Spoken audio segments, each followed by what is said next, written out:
जीत study point में आप सभी का स्वागत है। हम पढ़ रहे हैं एनसीईआरटी क्लास 11 अध्याय 10 मूल निवासियों का विस्थापन भाग 4। इसमें हम बदलाव की लहर से पढ़ेंगे। अभी तक हमने पढ़ लिया कि मशीनें कहाँ बनी, मशीनों का इस्तेमाल कैसे हुआ, कैसे कैसे परिवर्तन हुआ, कैसे कैसे लोग नया मशीन लाए, किस किस देश में रेवोल्यूशन हुआ, किस किस देश में औद्योगिक क्रांति हुआ, ये सब। अब हम जानते हैं बदलाव की लहर जो 20वीं सदी में ही शुरुआत हो चुका था। शुरुआत तो आपको 16वीं 17वीं सदी से ही था और हमारे पूर्वजों ने भी बहुत बड़ा बड़ा मशीन बनवाया था, लेकिन हम लोग को उसके बारे में ज्ञान नहीं है। चलिए यहाँ पर देखते हैं।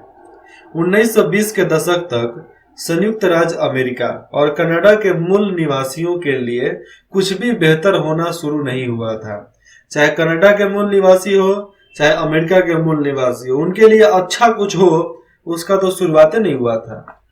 संयुक्त राज्य अमेरिका की समस्त जनता को प्रभावित करने वाली बड़ी आर्थिक मंदी जो अमेरिका के लोगों को, मूल निवासियों को क्या कर रही थी, प्रभावित कर रही थी। तो कुछ साल पहले 1928 में, ठीक है, समाज वैज्ञानिक जिनका नाम था लेवाइस मेरियम, तो उनके नेतृत्व में एक संपन्न हुआ था सर्वेक्षण प्रक्रिया। उसमें एक सर्वेक्षण प्रकाशित हुआ। अब उसका नाम है the problem of Indian administration. तो उस प्रकाशित सर्वेक्षण का नाम था the problem for Indian administration. तो इंडियन, तो लोग अपने आप को, इंडियन मतलब क्या होता है, उस देश का मूल निवासी, तो अपने आप को अमेरिकन कर दिए, हम लोग को क्या कर दिए, इंडियन कर दिए। अजब गजब की फंडामेंटल स्थिति थी इन लोगों की। चलिए छोड़िए उसको, इसमें देखते हैं जिसमें रिजर्वेशन में रह रहे मूल निवासियों, रिजर्वेशन मतलब क्या, अस्थाई जगह जो आपके लिए सरकार दे दी है, तो उसको रिजर्वेशन बोलते थे। तो वहां के मूल निवासियों की स्वास्थ्य एवं शिक्षा वस्तुओं की, स्वास्थ्य हो उनका चाहे शिक्षा सुविधाओं, तो उसकी दरिद्रता का बड़ा ही दारुण चित्र प्रस्तुत यहाँ पर किया जा रहा है कि उनकी शिक्षा व्यवस्था कैसी थी, स्वास्थ्य व्यवस्था कैसी थी। मतलब एकदम करुणा भरा, दुखदारी, एक समझ लो कि बहुत कष्ट होने वाला चित्र, वहां पर कष्ट देने वाला चित्र बनाया गया था जो सामने प्रस्तुत किया गया। गोरे अमेरिकियों के मन में, जो यूरोप के रहने वाले थे, तो गोरे अमेरिकियों के मन में उन मूल निवासियों के प्रति सहानुभूति जगी कि भैया बहुत कष्ट में है ये लोग, जिन्हें अपनी संस्कृति को पूरा निभाने से रोका जाता था और साथ ही साथ नागरिकता के लाभों से भी वंचित रखा जाता था उन लोगों को। इसने संयुक्त राज्य अमेरिका में एक युगांतकारी कानून को जन्म दिया, एक नया कानून को जन्म दिया। 1934 का इंडियन ऑर्गेनाइजेशंस एक्ट। तो 1934 में एक नया कानून पास हुआ, इंडियन रीऑर्गेनाइजेशंस एक्ट, जिसके द्वारा रिजर्वेशन में मूल निवासियों को जमीन खरीदने और ऋण लेने का अधिकार हासिल हुआ। तो इस नया एक्ट के अनुसार, इस नया कानून के अनुसार, कानून का क्या नाम था, इंडियन रीऑर्गेनाइजेशन एक्ट के अनुसार लोग अब अपनी जमीन खरीद सकते हैं, निजी जमीन खरीद सकते हैं। कौन? वहां के स्थानीय लोग, मूल निवासी, ठीक है, और उधार भी ले सकते हैं किसी से जिससे लेना चाहते हैं। तो ये दो कानून उन लोगों के लिए, मतलब दो कानून नहीं, एक ही कानून पास हुआ जिसमें दोनों बातों को लिखा गया था, ठीक है। 1950 और 60 के दशकों में, मतलब 1950 से लेकर 1970 तक ले सकते हो आप, इतना समय, 20 साल। तो उन दशकों में संयुक्त राज्य अमेरिका और कनाडा की सरकारों ने मूल बासिंदों के लिए किए गए विशेष प्रावधान को खत्म करने पर इस उम्मीद से विचार की, मतलब जो विशेष प्रावधान था कि ये सब शामिल नहीं हो सकती यूरोपीय सभ्यता में, इस विशेष प्रावधान को खत्म करने के लिए इन लोगों ने अपील करा कि इससे वे मुख्य धारा में शामिल हो सके, जिसमें हम लोग हैं, मतलब यूरोपीय लोग जिसमें हैं। अर्थात मतलब कर देने के बाद ऐसा होगा कि वो लोग यूरोपीय संस्कृति को अपना लेंगे, लेकिन मूल बासिंदे ऐसा नहीं चाहते थे। जो वहां के मूल निवासी थे ऐसा चाहते ही नहीं थे। 1954 में अनेक मूल निवासियों ने अपने द्वारा तैयार किए गए डिक्लेरेशन फॉर इंडियन राइट, यहाँ पर समझना, डिक्लेरेशन फॉर इंडियन राइट, उसमें इस शर्त के साथ संयुक्त राज्य अमेरिका की नागरिकता स्वीकार की उनके रिजर्वेशन वापस नहीं लिए जाएंगे।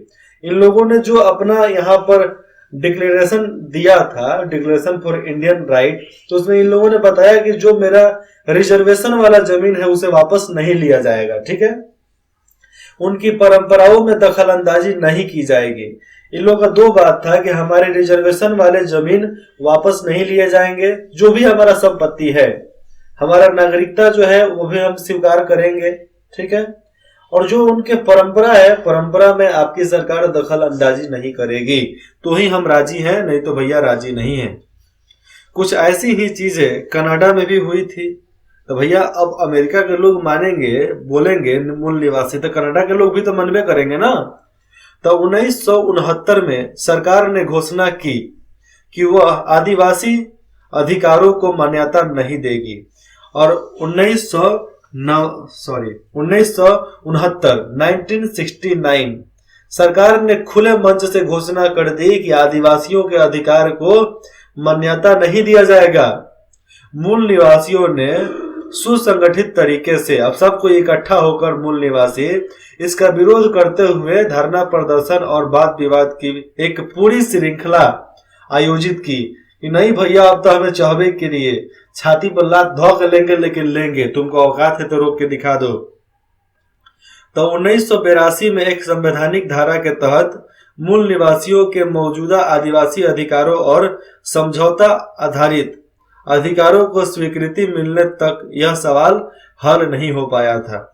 अब देखो हुआ क्या कि 1982 में संवैधानिक धारा को फिर मूल निवासियों के लिए बदला गया, क्योंकि यहाँ पर साफ बताया जाता है कि निवासियों के मौजूदा आदिवासी अधिकारों और समझौता आधारित अधिकारों को स्वीकृति मिलने तक, जब तक मिला तब तक उसको नहीं अपनाया गया था, लेकिन बाद में अपनाया गया था। परंतु इन अधिकारों की बारीकियों के बारे में बहुत से फैसले बाकी है। मतलब जो भी अधिकार ये लोग बोलते हैं, इनको बारीकियों से पढ़ना है, इसलिए इसमें थोड़ा समय लगेगा, ये इनका कहना था। पर अब यह बहुत साफ है कि दोनों मुल्कों के मूल निवासी, अमेरिका हो गया चाहे कनाडा, 18वीं सदी के मुकाबले अपनी संख्या बहुत कम हो जाने के बावजूद, 18वीं सदी में संख्या ज्यादा थी, लेकिन अब इनकी जनसंख्या कम हो जाने के बावजूद अपने संस्कृति को निभाने के, अपने अधिकारों को लेकर पुरजोर दावेदारी की है, और खास तौर से कनाडा में अपनी पवित्र भूमि पर अधिकार की भी दावेदारी की है कि पूरा कनाडा मेरा है, पूरा अमेरिका मेरा है, क्योंकि इसकी जमीन जो है हमारे लिए पवित्र है और पवित्र भूमि पर मेरा ही अधिकार था, इसलिए सारी जमीन हमारी है। तो तुमको ये दावेदारी तो मानना ही पड़ेगा, बेटा जाओगे कहाँ। ऐसे दावेदारी 1880 के दशक में उनके पुरखे नहीं कर सकते थे, लेकिन अब ये लोग दावेदारी कर सकते हैं कि जमीन हमारा है भैया, जमीन हमरे है। आगे देखिएगा, यहाँ पर आगे चलने से पहले मैं क्रियाकलाप बता दूं कि हमें इसमें पूरा पढ़ने को क्या मिलेगा, अमेरिकी इतिहास। तो ये क्रियाकलाप पढ़ने की कोई जरूरत नहीं है, क्योंकि वही चीज है जो हम लोगों ने ऊपर पढ़ लिया है। तो ब्रिटिश राज्य के अधीन भारतीय, ब्रिटिश राज्य के अधीन भारतीय, तो भारत एक ब्रिटिश राज्य के अधीन ही था 200 वर्षों तक। लेकिन किसके वजह से अधीन था, मैं इसको डिटेल्स में बताऊंगा, क्योंकि यहाँ के हर रजवाड़ी को नंगा कर दूंगा, बताऊंगा तो समझना इसकी बात को। मनमाने ढंग से इन पर कर लगाए गए, अपने मन से उन लोगों ने कर लगाया, नया कानून बनाया, उन्हें बराबर नहीं माना गया। तर्क, अब ब्रिटिश गवर्नमेंट जो भी रूल लगाती थी तो उसमें तर्क देती थी। तर्क ये दिया गया कि अभी प्रतिनिधित्व की सरकार की जिम्मेदारी के लिए तैयार नहीं है, मतलब ये जो सरकार चल रही है ऐसा अब लागू कर दिया जाए तभी पूरा तरीके से जिम्मेदार नहीं है सरकार के भैया इसे कर सकती है। अमेरिका और ऑस्ट्रेलिया के मूल निवासी, लेकिन भारत के लोग चाहते थे कि हमारा राजा एक हो और हमारा देश आजाद हो। इसके लिए जितना जंग लड़ना पड़े लड़ना ही होगा, बिना लड़े कुछ नहीं मिलेगा। अमेरिका और ऑस्ट्रेलिया के मूल निवासियों को देखो, देखो अमेरिका कहाँ, ऑस्ट्रेलिया कहाँ, अमेरिका ठीक पश्चिम में चले जाओ पूरा कॉर्नर में, और पूरब में चले जाओ तो आपको क्या मिलेगा, ऑस्ट्रेलिया। तो दोनों एक विपरीत देश समझ सकते हो एक तरीके से, एक पूरब है तो एक पश्चिम है, समझ रहे हो ना। तो इन्हें नागरिक के रूप में नहीं देखा गया, असामान्य माना गया। तो ऑस्ट्रेलिया और अमेरिका के मूल निवासियों को नागरिकता भी नहीं मिला, नागरिक के रूप में भी नहीं देखा गया, इनको असामान्य माना गया, कोई लायक नहीं है, नालायक है। तर्क यहाँ पर यह दिया गया था कि ये पिछड़े हुए आदि मानव हैं, जिनकी कोई स्थान बुद्ध कृषि नहीं है, कोई एक जगह पर खेती बाड़ी नहीं करते हैं, भविष्य के बारे में न ज्यादा सोचते थे और न बचत करते थे, उनके पास शहर नहीं थे। मतलब ये तर्क दिया गया, फालतू का तर्क दिया गया। अरे भैया क्या जरूरत था हमें शहर बसाने का, क्या जरूरत था हमें फालतू का अनाज उगाने का। आज हम हैं, कल बाढ़ आ गया, हम इस जगह छोड़कर दूसरे जगह पर चले जाएंगे, निचले वाले जगह को छोड़कर हम पहाड़ी पे चले जाएंगे। तो एक तर्क तो था ना भैया, एक तो रास्ता था ना हमारे पास, लेकिन वो रास्ता को भी बंद कर दिया गया था। अमेरिका में अफ्रीकी मूल के दास, मतलब अमेरिका में अफ्रीका से लाया गया अफ्रीकी मुल्क, वहां के मूल निवासियों को गुलाम बनाकर लाया गया था। देखिए यहाँ पर क्या बोला जा रहा है, व्यक्तिगत स्वतंत्रता से वंचित बराबर नहीं माना गया, मतलब उनको व्यक्तिगत स्वतंत्रता से वंचित कर दिया गया, इंसान के बराबर नहीं माना गया। और तर्क क्या दिया गया कि दास प्रथा उनकी अपनी सामाजिक व्यवस्था का हिस्सा है, ये उनको तर्क दिया गया। काले लोग निष्कष्ट हैं, काले लोग गरीब है, भिखार है, फकीर है, ऐसे ऐसे तर्क दिए जाते थे। काले लोग बिना काम के और नौकर बनने लायक ही हैं। ऐसे ऐसे घटिया तर्क दिया जाता था, जिसके वजह से समाज हमारा गंदा नहीं होता तो क्या होता, समाज को गंदा किया गया है। हमारा समाज गंदा नहीं था, हमारे समाज को गंदा किया गया है। इन भ्रष्ट अधिकारियों ने किया, भ्रष्ट लोगों ने किया, भ्रष्ट राजाओं ने किया, भ्रष्ट सामंतों ने किया। आज हमें मौका मिला है कि अपने एक एक किए गए जितना भी हम पे अत्याचार हुआ है उसका चुन चुन का बदला लेंगे। इसीलिए चुन चुन का बदला, समय का इंतजार करो, जिस दिन तुम उस लायक हो उनको चुन चुन कर मारो वहां पे। ये बदला लेने की चाहत होती है शरीर के अंदर। अब देखिए यहाँ पर ऑस्ट्रेलिया के बारे में लिखा गया है कि उत्तरी और दक्षिणी अमेरिका की तरह ही, उत्तरी और दक्षिणी अमेरिका की तरह ही ऑस्ट्रेलिया में भी मानव निवास का इतिहास लंबा रहा। क्या, मानव निवास का इतिहास जो था बहुत लंबा था। किधर किधर, उत्तरी और दक्षिणी अमेरिका की तरह ही, ठीक है। अब देखो यहाँ पर शुरुआती मनुष्य हो चाहे आदि मानव, जिन्हें ये लोग क्या बोलते थे, एब्रोरिजिनीज उनको कहते थे। यह कई भिन्न भिन्न समाजों के लिए प्रयुक्त एक सामान्य नाम है। मतलब होता है ना कि बार बार जाति समुदाय को मिलाकर एक नाम दे दिया गया, जैसे में ऑल पीपल्स इन इंडियन भूमि, Indian land, that's Indians. Hindustan के हर लोग को इंडियंस बोलते थे। वो लोग क्या बोलते थे, ब्लडी फूल इंडियंस, बिच्छे, ऐसे इंग्लिश बोलते थे वो लोग। ये हम लोग ब्लडी फूल हैं, गंवार हैं, उल्लू के पट्टे हैं, गधे हैं, ऐसे ऐसे वो लोग गाली दिया करते थे। और उनको हमारे सामंतों ने माथा पर चढ़ा कर रखा था। हमारे जैसे सामंत रहते ना, मर जाते लेकिन इन कुत्तों को सर पे नहीं चढ़ाते। लेकिन पता नहीं वो कौन से लालची कुत्ते थे जो उनको इतना माथा पर चढ़ा लिए, सिर पर चढ़ा लिए कि उन्होंने 200 वर्ष हमारे देश को गुलाम बना दिया, देश को बर्बाद कर दिया, देश के सारा खजाना लूट के लेके चले गए। आगे देखिए, ऑस्ट्रेलिया में 40,000 साल पहले, कितना, 40,000 साल पहले आने शुरू हुए। संभवतः उससे भी पहले से लोग वहां पर आना शुरू हुआ, मतलब लोग वहां पर आए और रहे भी। और मूल निवासी कितना पहले के थे किसी को अंदाजा भी नहीं था। वे ऑस्ट्रेलिया के साथ एक भू सेतु से जुड़े न्यू गिनी से आते थे। कहां से, ऑस्ट्रेलिया से एक जगह जुड़ा हुआ था जिसका नाम था भू सेतु, जिसका यहाँ पर और बताया जाता है कि न्यू गिनी, भू सेतु से न्यू गिनी से लोग इधर आते थे। मतलब एक तरीके से आप ऑस्ट्रेलिया के इधर साइड में, ऑस्ट्रेलिया के आप उत्तर साइड में जाओगे ना, तो उत्तर साइड में एक टापू है, टापू के होते होते होते होते म्यांमार जुड़ता है, म्यांमार से थाईलैंड, थाईलैंड होते हुए इंडिया लोग आते हैं, चाइना जा सकते हैं, रसिया जा सकते हैं, और रसिया से होते हुए यूक्रेन होते हुए आप समझ लो कि पूरा एशिया घूमा जा सकता है। तो बात यहाँ पर साफ हो जाती है कि एशिया से भी लोग वहां पर जाते थे। कहाँ पे? ऑस्ट्रेलिया में, क्योंकि भू सेतु के रास्ते होते हुए, उस टापू से होते हुए न्यू गिनी के रास्ते होते वहां पर लोग चले जाते थे।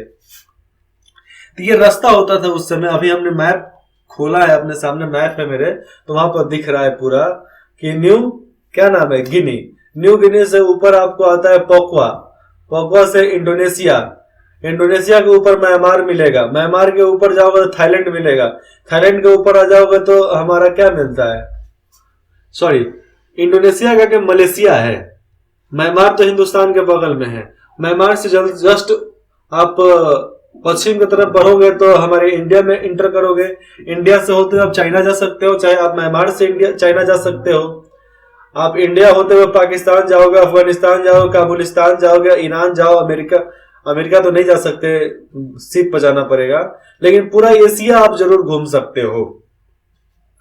एक छोटा सा देश है, क्या नाम है उसका, मॉरिशस। तो मॉरिशस में आप जाओगे तो वहां पर अधिकतर बिहारी बोलने वाले ज्यादा मिलेंगे, ऐसा लोग बोलते हैं, लेकिन वहां पर जाओगे तो वहां पर अजीबे प्रकार के भोजपुरी बोला जाता है, अजीबे प्रकार के लोग भोजपुरी बोलते हैं, लेकिन जो भी बोलते हैं अच्छा लगता है, हम लोग समझ सकते हैं। चलिए आगे देखते हैं। मूल निवासियों की अपनी परंपराओं के हिसाब से वे ऑस्ट्रेलिया आए नहीं थे, मतलब मूल निवासियों की अपनी परंपराओं के हिसाब से, मतलब मूल निवासियों जो वहां के रहने वाले ऑस्ट्रेलियाई लोग थे, उनके परंपरा के हिसाब से वहां पर लोग नहीं आए थे, बल्कि हमेशा से यही थे। वो ऐसा नहीं कि परंपराओं को देख कर आए, हमेशा से यही थे। बीती सदियों स्वप्न काल, मतलब एक तरीके से काल्पनिक दुनिया कही जाती थी उनको। इस कथन को समझना यूरोपीय लोगों के लिए मुश्किल था, क्योंकि इन लोगों के बस में नहीं था, क्योंकि इसमें अतीत और मतलब हमारा पूरा अतीत, बीता हुआ काल, और हमारा वर्तमान मतलब आज, तो अतीत और वर्तमान का अंतर धुंधला हो जाता था, क्योंकि बहुत साल पहले की नॉलेज किसी के पास थे नहीं, और आज के जमाने में हम मालूम करेंगे तो हमें और भी कुछ नहीं मिलने वाला है। 18वीं सदी के आखिरी दौर में, जब हमारा 1780 के करीब में के बाद चल रहा है कि 18वीं सदी के आखिरी दौर में ऑस्ट्रेलिया में मूल निवासियों के 350 से लेकर 750 तक समुदाय थे। मतलब समझ लो कि 350 से लेकर 750 समुदाय थे, मोटा मोटी समझो तो 600 प्रकार के अलग अलग समुदाय थे। हर समुदाय की अपनी भाषा थी, मतलब वहां पर 600 भाषाएं तो बोली ही जाती होगी, उनमें से 200 भाषाएं आज भी बोली जाती है। 400 भाषा को मारो गोली, लेकिन 200 भाषा आज भी बोला जाता है। हम लोग समझते हैं कि भाषा सीख लेंगे, कैसे सीख लेंगे जी, सीखने के लिए बहुत पापड़ बेलना पड़ेगा, लेकिन फिर भी नहीं सीख सकते। इस दुनिया का समस्त भाषा हम कितना भी कोशिश करें तो भी नहीं सीख सकते हैं। देसी लोगों का एक और विशाल समूह उत्तर में रहता है। कहाँ रहता है? उत्तर में रहता है। इसे टॉरस एस्टेट मतलब टापूवासी कहते हैं। टॉरस एस्टेट मतलब टापूवासी कहते हैं। एबोरिजिनी शब्द का मतलब यहाँ बताया जाता है कि मैंने ऊपर ही बताया कि इसका मतलब होता है कि कुछ समुदाय को, हर समुदाय को अलग अलग नहीं कहकर एक नाम दे दिया गया, एबोरिजिनी। ठीक है, तो इनके लिए इस्तेमाल नहीं होता। किसके लिए इस्तेमाल नहीं होता? इन टापूवासियों के लिए इस्तेमाल नहीं होता, क्योंकि यह माना जाता है कि वे कहीं और से आए हैं। कहां से? कहीं और से आए और एक अलग नस्ल के हैं। 2005 में कुल मिलाकर वे ऑस्ट्रेलिया की आबादी का 2.4% हिस्सा थे। कुल मिलाकर सबको जोड़ जाड़ कर 2.4% हिस्सा थे ऑस्ट्रेलिया के, इसीलिए उनको अंदर भी बुला लिया गया था। उनको एक मतलब नागरिकता मिल गई थी कि भैया आप भी हैं, चलो भैया ठीक है आप भी हैं, तो ये मानकर रख लिया गया। ऑस्ट्रेलिया की आबादी बहुत छितराई हुई है। छितराई हुई मतलब फैला हुआ है। ऑस्ट्रेलिया में आप जाओगे तो हर जगह आपको लोग नहीं मिलेंगे, बहुत दूर दूर तक लोग मिलेंगे। जो शहर है शहर में लोग मिलेंगे, लेकिन इधर उधर लोग नहीं मिलने वाले हैं। और जनसंख्या भी बहुत कम है। तो ऑस्ट्रेलिया की आबादी बहुत छितराई हुई है। आप भी जानते हो कि ऑस्ट्रेलिया चारों तरफ से लोग इधर उधर रहते हैं। वहां पर अलग अलग टापू है, टापू पर भी लोग रहते हैं, टापू के खरीद लेते हैं। और आज भी वहां के ज्यादातर शहर समुद्र तट के साथ साथ बसे हुए हैं। समुद्र के इलाके में ही सारा शहर बसा हुआ है। जहां 1770 में ब्रिटिश लोग पहली बार पहुंचे थे, वो सब शहर बन चुके हैं, क्योंकि बीच का इलाका शुष्क मरुभूमि है। और ऑस्ट्रेलिया के बीच का जितना भी इलाका है सब इलाका रेगिस्तान है।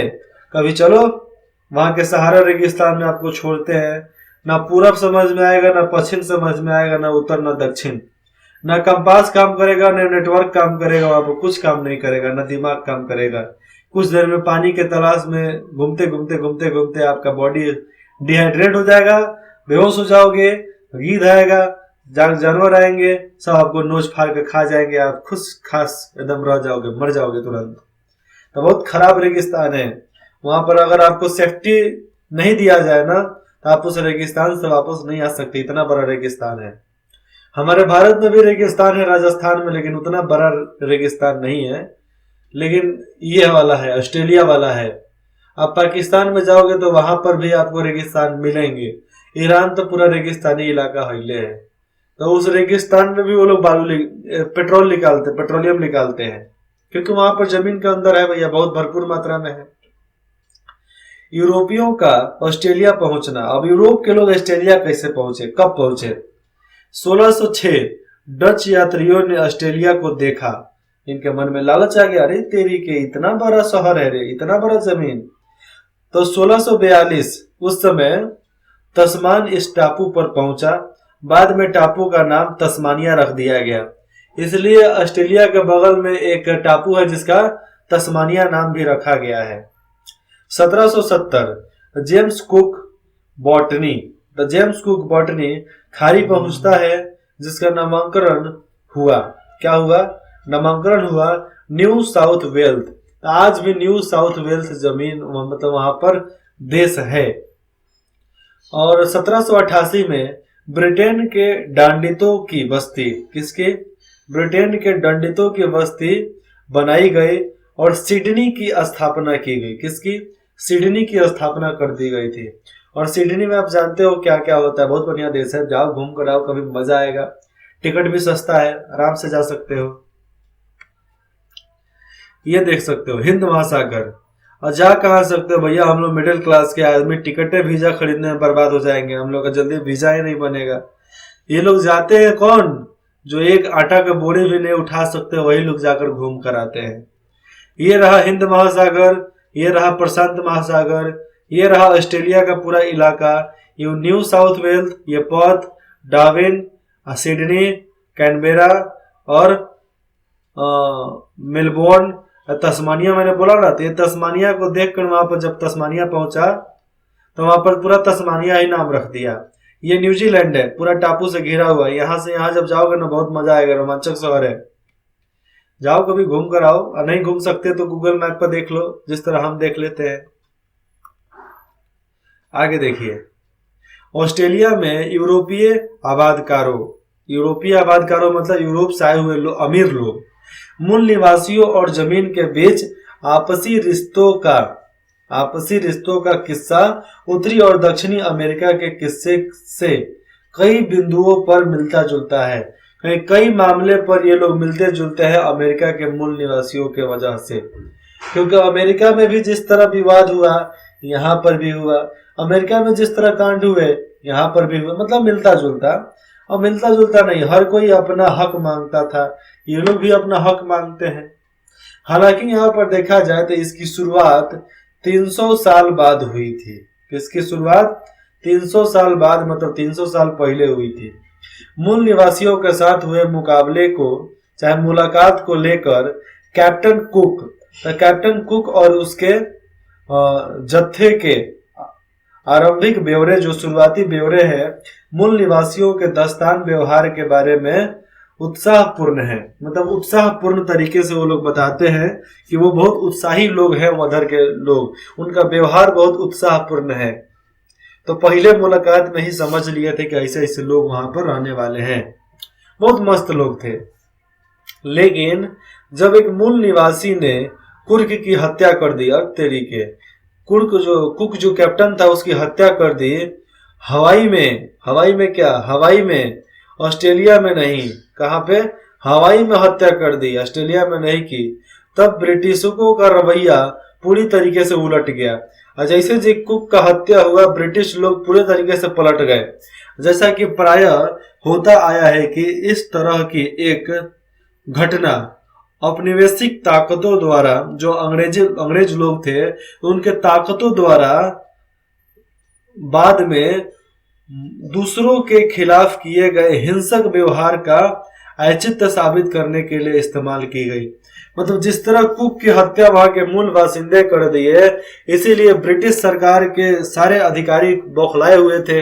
उन्होंने भी एकदम घटना को औपनिवेशिक ताकतों से जोड़ दिया। जो भी घटना हुआ औपनिवेशिक सरकार के हाथों सौंप दिया। उधर से फोर्स आई, एकदम दर्दनाक हिंसात्मक व्यवहार किया, और जो भी सामने दिखा मारा, काटा, एकदम फेंक दिया। बाकी जितने भी मतलब नॉर्मल कानून थे उनको छोड़ खत्म करके एकदम अत्याचार किया गया, खूब हिंसा किया गया, लोगों पर मारा गया, पीटा गया, अनाज लूट लिए गए, बहुत कांड हुआ था। सिडनी के इलाके का एक यहाँ पर वर्णन दिया जाता है 1790 में। तब ब्रिटिशों की उपस्थिति ने आदिवासियों के उत्पादन को नाटकीय ढंग से अस्त व्यस्त कर दिया था। ठीक है, सभी लोगों को अस्त व्यस्त कर दिया गया। तो हजारों भूखे मुखों के आने से, हजारों भूखे लोगों के अन्न जो बर्बाद हो चुके थे, जिसके पीछे पीछे सैकड़ों और आए, स्थानीय खाद्य संसाधनों पर अभूतपूर्व दबाव पड़ा और स्थानीय खाद्य सामग्री पूरे तरीके से खत्म कर दिया गया। तो दारूक लोगों ने इस सब के बारे में क्या सोचा होगा, जो वहां के निवासी थे। उनके लिए पवित्र स्थानों का इतने बड़े पैमाने पर विनाश और अपनी जमीन के प्रति विचित्र हिंसक बर्ताव समझ से परे था। वो लोग समझ नहीं पा रहे थे कि ये क्या हो रहा है। ये नवांगतुक, मतलब इनको पता नहीं था कि वो मर गया है कुर्क। ये नवांगतुक बिना वजह पेड़ों को काटते जाते थे, एकदम काटते गए। यह बिना वजह इसलिए जान पड़ता था कि उन्हें न डोंगी बनाती थी, मतलब जो लकड़ी कटता था उससे न ये लोग डोंगी बनाते थे, न जंगली शहद इकट्ठा करना था, और न ही जानवर पकड़ने थे। हर चीज के लिए बंद कर दिया गया। पत्थरों को टकरा कर उनका चट्टा लगा दिया जाता था, टकरा कर आग लगा दिया जाता था, मतलब सबको इकट्ठा करके आग लगा दिए जाते थे। मिट्टी खोद कर उसे आकार देकर पका दिया जाता था। अब क्या होता था, उन लोग क्या करते थे, अब भैया ऐसे कांड होगा तो किसको समझ में आएगा। जमीन में गड्ढे बना दिए गए, बहुत भारी भरकम इमारतें तैयार कर दी गई, बहुत भारी भरकम। पहल उन्होंने इस सफाई की तुलना किसी पवित्र अनुष्ठानिक भूमि के निर्माण से की होगी कि चलो भैया इतना साफ सफाई हो रहा है तो कुछ अनुष्ठान वगैरह होने वाला होगा। संभवतः उन्होंने सोचा कि एक विशाल कर्मकांडी जलसा होने जा रहा है, मतलब बहुत बड़का तौर पे, बहुत बड़े पैमाने पर यहाँ पर एक फेस्टिवल होने वाला है, जलसा होगा, मेला लगेगा, कोई कार्यक्रम होगा, और यह एक खतरनाक धंधा होगा। ये मतलब यहाँ पर बताया जाता है यह एक खतरनाक धंधा यहाँ से होगा, जिससे उन्हें पूरी तरीके से दूर रहना चाहिए, जिसमें कोई संदेह नहीं है कि इसके बाद दारूक उन बासिंदों से, मतलब जो भी बासिंदे वहां पर हैं, दारूक लोग उन बासिंदों से बचकर रहने लगे। जितने भी दारूक लोग थे वो यूरोपीय लोगों से, ब्रिटिश लोगों से बचकर रहने लगे, और राजकीय अपहरण ही उन्हें वापस लाने का एकमात्र तरीका था। राजकीय अपहरण का मतलब क्या होता है, राज्य की तरफ से अपहरण करना, उन्हें वापस लाने का एकमात्र तरीका था। इसलिए लोग, उधर के निवासी जितने भी बसिंदे थे, उनका अपहरण कर करके इधर लाते थे और अपना काम करवाते थे। तो ये सब आपदा है जो वहां के लोगों पर बीती है, सही है कि नहीं है ये तो नहीं पता, लेकिन अगर लिखा गया है तो कुछ तो सोच समझ कर लिखा गया हुआ, इसे तो लिखा नहीं जा सकता है। तो समझो कि सोच समझ के लिखा गया है, सबके भलाई के लिए ही लिखा गया होगा। अब भलाई है कि क्या है, उस समय तो लोग नहीं पढ़ा, लेकिन हमें पढ़ना है कि उस समय जो हुआ कांड उससे हम सीख लें और आज के जमाने में हम अपने आप को परिवर्तित करें, बदल कर रख दे रहे हैं। अब देखिए यहाँ पर यूरोपीय लोगों के आगमन को सभी मूल बासिंदों ने खतरे की तरह नहीं देखा। यूरोपीय लोग जब आए तो कुछ मूल बासिंदे कहते थे कि सारा खतरा ऐसा हमारे लिए, लेकिन कुछ मूल बासिंदे खतरा नहीं मानते थे। 19वीं सदी में क्या हुआ, 20वीं सदी में क्या हुआ, कौन से महामारी आए थे, कब क्या हुआ, कब क्या नहीं हुआ, ये भी जानना हमारे लिए बहुत जरूरी होता है, जो हम लोगों ने छोड़ देते हैं कभी कभी।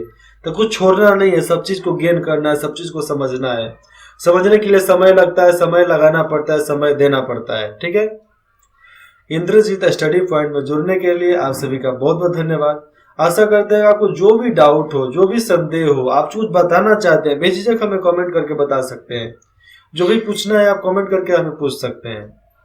इंद्रजीत स्टडी पॉइंट में जुड़ने के लिए आप सभी का फिर से धन्यवाद।